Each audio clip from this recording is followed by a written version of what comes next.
Hello student, my self अंकित त्यागी और आज हम सीखेंगे 10th क्लास की मैथ एनसीईआरटी के चैप्टर 3 की एक्सरसाइज 3.6 के क्वेश्चन नंबर फर्स्ट के 7th पार्ट को। इससे पहले के जो 6 पार्ट हैं वो हमने इससे पहले वाली वीडियो में कंप्लीट कर चुके हैं। अब हम 7th पार्ट करते हैं इसका। तो चलिए 7th पार्ट करने के लिए हम यहाँ पर मान लेते हैं, हमें यहाँ क्वेश्चन दिया हुआ है 10 अपॉन में x plus y plus 2 upon में x माइनस वाई इक्वल में 4 और 15 अपॉन में x प्लस वाई माइनस के 5 अपॉन में x माइनस वाई इक्वल में माइनस के 2। तो इन क्वेश्चनों को सॉल्व करके इसे के यहाँ पर हमें x और y की वैल्यू निकालनी है बच्चों। तो हम यहाँ x और y की वैल्यू निकालने के लिए सबसे पहले हम इसको रैखिक समीकरणों में बदलेंगे और रैखिक समीकरण में बदलने के लिए हम यहाँ पर मान लेते हैं, माना 1 अपॉन में x प्लस वाई है हमारा a तथा 1 अपॉन में x माइनस वाई है हमारा b। ऐसा मान लेने से हमारा जो क्वेश्चन है वो इस तरीके से हो जाता है। यहाँ 10 तो ऐसे ही रहेगा और 1 अपॉन में x प्लस वाई की जगह a, फिर प्लस यहाँ 2 और 1 अपॉन में x माइनस वाई की जगह b और इक्वल में यहाँ 4। ऐसे ही सेकंड इक्वेशन के लिए बात करते हैं तो यहाँ 15a माइनस के 5b और इक्वल में यहाँ माइनस के 2। इसको बच्चों यहाँ पर इक्वेशन फर्स्ट डाल लेते हैं, इसको यहाँ पर इक्वेशन सेकंड डाल लेते हैं और इसको अब हम विलोपन विधि से सरल करते हैं। तो विलोपन विधि से सरल करने के लिए हम यहाँ पर समीकरण 1 में 15 से, क्योंकि यहाँ पर a का गुणांक 15 है, 15 से तथा समीकरण 2 में 10 से गुना करने पर,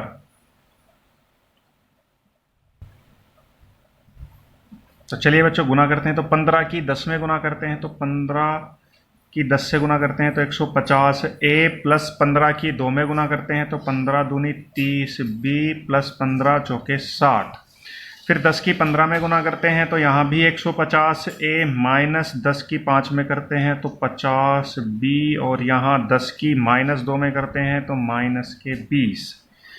इसके बाद यहाँ घटाने पर लिखेंगे और घटाने पर बच्चों इनके साइन बदल जाते हैं, ये प्लस है तो माइनस, ये माइनस है तो प्लस और ये माइनस है तो प्लस हो जाएगा। यहाँ पर ये यहाँ पर कट जाएगा, ये 30 बी प्लस के, ये 50 बी प्लस के, तो प्लस के हो जाएगा बच्चों यहाँ पर 80 बी।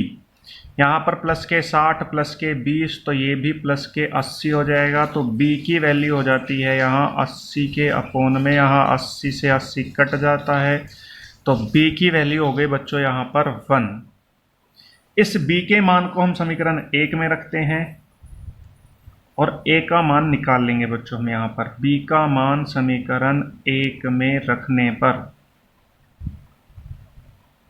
समीकरण 1 में रखने पर तो यहाँ रखते हैं समीकरण 1 है हमारी 10a प्लस 2b, b की जगह यहाँ 1 इक्वल में यहाँ पर 4, तो ये हो जाता है यहाँ पर 10a प्लस 2 1 जा 2 इक्वल में 4, तो ये हो जाता है 10a 4 माइनस के 2 इक्वल में 10a की वैल्यू यहाँ 2, तो a की वैल्यू हो जाती है यहाँ 2 अपॉन में 10, 2 1 जा 2 5 जा 10, a की वैल्यू हो जाती है 1 अपॉन में 5। यहाँ पर बच्चों हमारी a और b की वैल्यू आई है, अभी हमें वैल्यू निकालनी है x और y की। तो यहाँ x और y की वैल्यू निकालने के लिए हमने a की जगह क्या माना हुआ था बच्चों? a की जगह माना हुआ था हमने 1 अपॉन में x प्लस वाई। अतः a की जगह जब हम 1 अपॉन में x प्लस वाई वापस रखते हैं और इक्वल में 1 अपॉन 5 ऐसे ही, तो इसकी मल्टीप्लाई यहाँ, इसकी मल्टीप्लाई यहाँ, तो ये हो जाता है, सॉरी, x प्लस वाई की 1 में मल्टीप्लाई करेंगे तो x प्लस वाई ही रहेगा और 5 की 1 में मल्टीप्लाई करते हैं तो x प्लस वाई इक्वल में हो जाएगा बच्चों यहाँ पर 5 और इसको डाल देते हैं इक्वेशन 3। और हम b की जगह हमने माना हुआ है बच्चों 1 अपॉन में x माइनस वाई, तो यहाँ b की जगह 1 अपॉन में x माइनस वाई और b की वैल्यू कितनी है बच्चों 1, तो इसके यहाँ 1, इसके अपोन में भी 1 मान लेते हैं, इसकी मल्टीप्लाई यहाँ, इसकी मल्टीप्लाई यहाँ, तो ये हो जाता है x माइनस वाई इक्वल में 1 और इसको डाल देते हैं इक्वेशन 4। तो यहाँ पर बच्चों हमारी इक्वेशन थर्ड बनी है, x प्लस वाई इक्वल में 5 और x माइनस वाई इक्वल में 1, ये हमारी इक्वेशन 4 बनी है। अब इन दोनों इक्वेशनों को दोबारा से सोल्व करेंगे और यहाँ से जो x y की वैल्यू निकलेंगी वो हमारा आंसर होंगी। तो बच्चों इन दोनों इक्वेशनों को हमने यहाँ पर लिख लिया है, x प्लस वाई इक्वल में 5 और x माइनस वाई इक्वल में 1, ये 3 और 4 ये इक्वेशन हो गई। तो बच्चों हम यहाँ देखते हैं x के जो गुणांक हैं हमारे वो पहले से ही समान हैं, तो हमें यहाँ पर गुना करने की कोई ज़रूरत नहीं है। हम यहाँ पर डायरेक्ट ही लिखेंगे घटाने पर। तो हम यहाँ घटाने पर लिखेंगे तो ये प्लस है तो माइनस हो जाएगा, माइनस है तो प्लस हो जाएगा, ये प्लस है तो माइनस हो जाएगा। यहाँ ये x से x कट जाएगा बच्चों, ये प्लस के वाई प्लस के 2y, यहाँ 5, यहाँ माइनस के 1, तो यहाँ 4 रह जाएगा। y की वैल्यू हो जाएगी बच्चों 4 अपॉन में 2, 2 1 जा 2, 2 2 जा 4। तो यहाँ से y की वैल्यू आती है बच्चों 2। इसके बाद y का मान समीकरण 3 में रखने पर,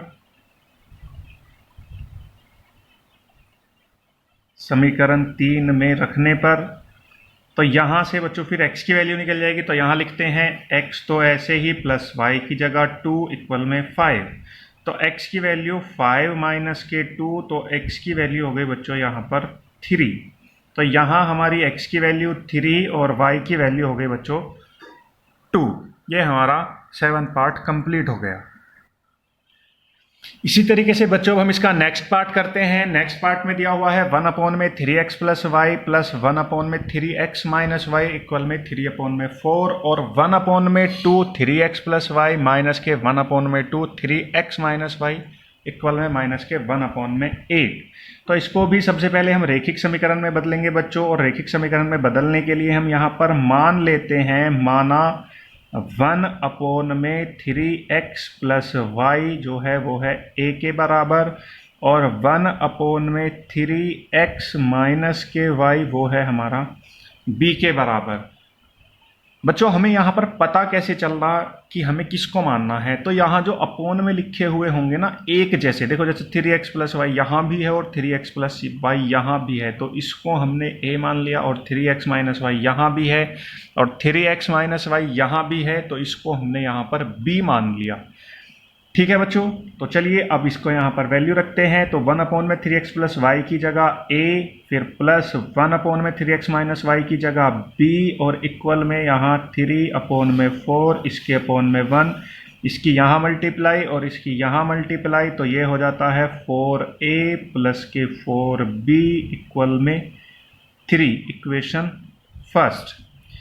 और जब यहाँ रखते हैं तो ये हो जाता है बच्चों हमारा a अपॉन में 2, क्योंकि 1 अपॉन में 3x प्लस वाई की जगह तो a और अपॉन में 2 ऐसे ही रहेगा, फिर यहाँ माइनस 1 अपॉन में 3x माइनस वाई की जगह b, और इसके अपॉन में यहाँ 2 और इक्वल में माइनस के 1 अपॉन में 8। यहाँ पर बच्चों इसका एलसीएम लेंगे तो ये a माइनस के b अपॉन में 2 इसका एलसीएम ही होगा, यहाँ माइनस के 1 अपॉन में 8, ये 2 1 जा 2 और 2 4 जा 8। इसके बाद बच्चों इसकी क्रॉस मल्टीप्लाई कर लेते हैं, इसकी मल्टीप्लाई यहाँ और इसकी मल्टीप्लाई यहाँ, तो ये हो जाता है 4a माइनस के 4b, और 1 की -1 में मल्टीप्लाई करते हैं तो ये हो जाता है माइनस के 1, और इसको डाल देते हैं इक्वेशन सेकंड। यहाँ पर हम बच्चों देखते हैं इक्वेशन फर्स्ट और इक्वेशन सेकंड में जो a के गुणांक हैं वो पहले से ही समान बने हुए हैं, इस वजह से हम यहाँ भी गुना नहीं करेंगे और डायरेक्ट ही दोनों इक्वेशनों को यहाँ नोट कर लेते हैं। 4a प्लस 4b इक्वल में 3, यहाँ इक्वेशन फर्स्ट। अब दोनों को सॉल्व करने के लिए यहाँ देखते हैं हम दोनों के चिन्ह एक जैसे हैं, तो यहाँ लिखेंगे घटाने पर, ये प्लस है तो माइनस, प्लस है तो माइनस, प्लस है तो माइनस, ये 4a से 4a कट जाएगा बच्चों, यहाँ ये माइनस का 4a माइनस का 4b, सॉरी माइनस का 4b माइनस का 4b, तो ये हो जाएगा माइनस का 8b, यहाँ माइनस के 1 माइनस के 3, तो ये माइनस का 4, यहाँ माइनस से माइनस ये कट जाएगा यहाँ पर, तो ये b की वैल्यू हो जाएगी बच्चों 4 अपॉन में 8, यहाँ 4 1 जा 4, 4 2 जा 8, तो ये b की वैल्यू हो गई बच्चों यहाँ 1 अपॉन में 2। अब इस b के मान को हम समीकरण 1 में रखते हैं। b का मान समीकरण 1 में रखने पर।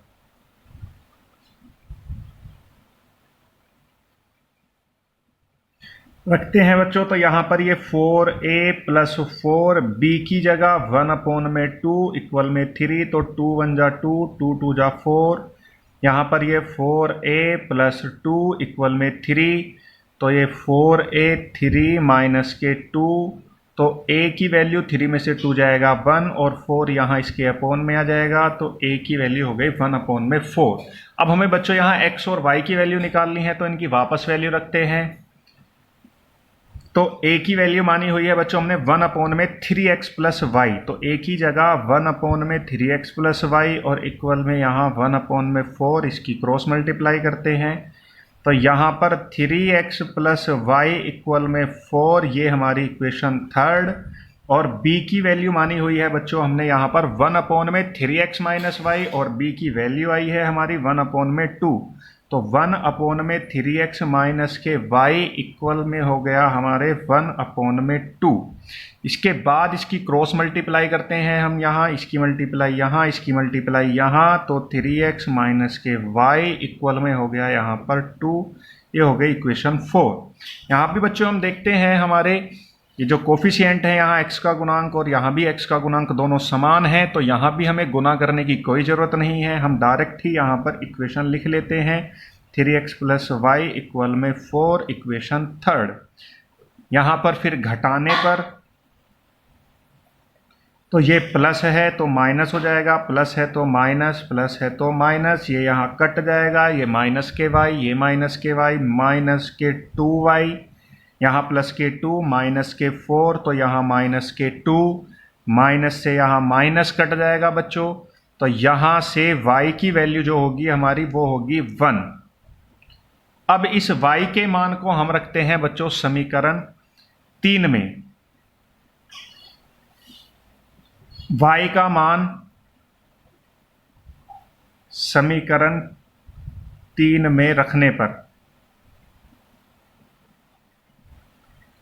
तो समीकरण 3 में रखते हैं, तो ये 3x प्लस वाई की जगह 1 इक्वल में 4, तो ये हो जाता है 3x इक्वल में 4 माइनस के 1, तो 3x इक्वल में 3, तो यहाँ से x की वैल्यू बन जाती है बच्चों 1, तो यहाँ हमारी x की वैल्यू 1, y की वैल्यू 1, ये हो गया इसका यहाँ पर आंसर। आई होप आप लोगों को ये क्वेश्चन, दोनों क्वेश्चन अच्छे तरीके से समझ में आ गए होंगे। यदि समझ में आ गए हैं तो वीडियो को लाइक कीजिए, ज़्यादा से ज़्यादा शेयर कीजिए और आने वाली वीडियो का नोटिफिकेशन प्राप्त करने के लिए चैनल को सब्सक्राइब कर लीजिए।